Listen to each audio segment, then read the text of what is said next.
apakah perempuan boleh poliandri?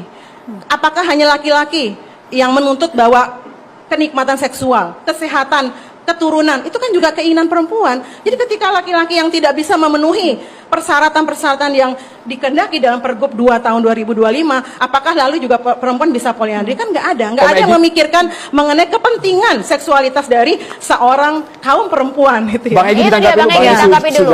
Kita dengarkan dulu ya, Pak. Tahan dulu ya. Baik, Kondisional objektif tersebut menolak, tidak perlu Pergub tersebut, begitu ya. Logikanya harus mengerti struktur hukum.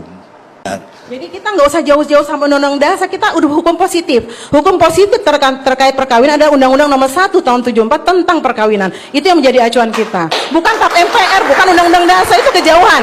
Sangat kejauhan. Udah paham, makanya saya ingin kasih paham. Undang-undang perkawinan itu yang hukum positif. Jadi kita nggak usah jauh, Lalu itu yang undang-undang dasar hukum ditegakkan. apa? Hukum positif. Nggak, tapi untuk perkawinan ada undang-undang Oleh karena dipakai. itu Itu dengar baik-baik. sampai Jangan kapan. ditanggapi dulu dong. Oke, Ini kan poinnya. logika. Enggak, tapi Anda berpikir bahwa saya tuh nggak tahu aturan seperti Ya, nggak tahu aturan perusahaan. memang nggak tahu. Kalau tapi logika Anda gitu, salah. Anda tidak tahu. Enggak, Tidak Anda mengerti. salah. versi Bang Egy. Kayak Tidak pidana. mengerti. Kita dijelaskan ngomong versi misalnya Bang ya, Egy. kita ngomong pidana. Nggak usah Saya jauh-jauh undang mau dasar. jelasin, dia nggak mau Kita dengar. undang-undang, Tahu kita dengar bicara dulu. KUHP gitu loh. Oke, kita bicara hukum poinnya positif. ya. Karena oke. Iya. Poinnya, Bung Ege. Hukum positif yang kita Poinnya, bicarakan, saya Pak. menerangkan tentang struktur hukum yang hukum positif. Arti positif itu yang diberlakukan saat ini. Sila pertama itu ketuhanan yang Maha Esa. Siapa Tuhan Maha Esa itu dalam konteks undang-undang? Allah. Di mana Allah disebut? Di Mukadimah alinea ketiga, berkat rahmat Allah dinyatakan kemerdekaan bangsa Indonesia ini.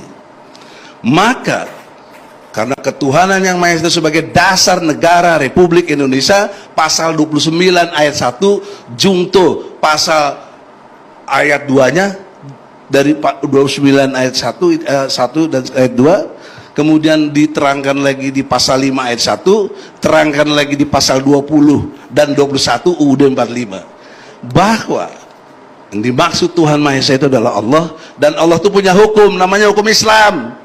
Hukum Islam itu mengatur poligami. Surat An-Nisa ayat 3 dan 4. Kalau tidak mengurangi hormat ya, kalau Anda beriman kepada Al-Quran, ayat suci ini di atas konstitusi. Tidak boleh konstitusi menista ayat suci. Itu kan ayat suci menurut tafsir Anda. Tapi kita itu adalah negara hukum. Yang kita pakai hukum positif yang saya bilang tadi, undang-undang perkawinan untuk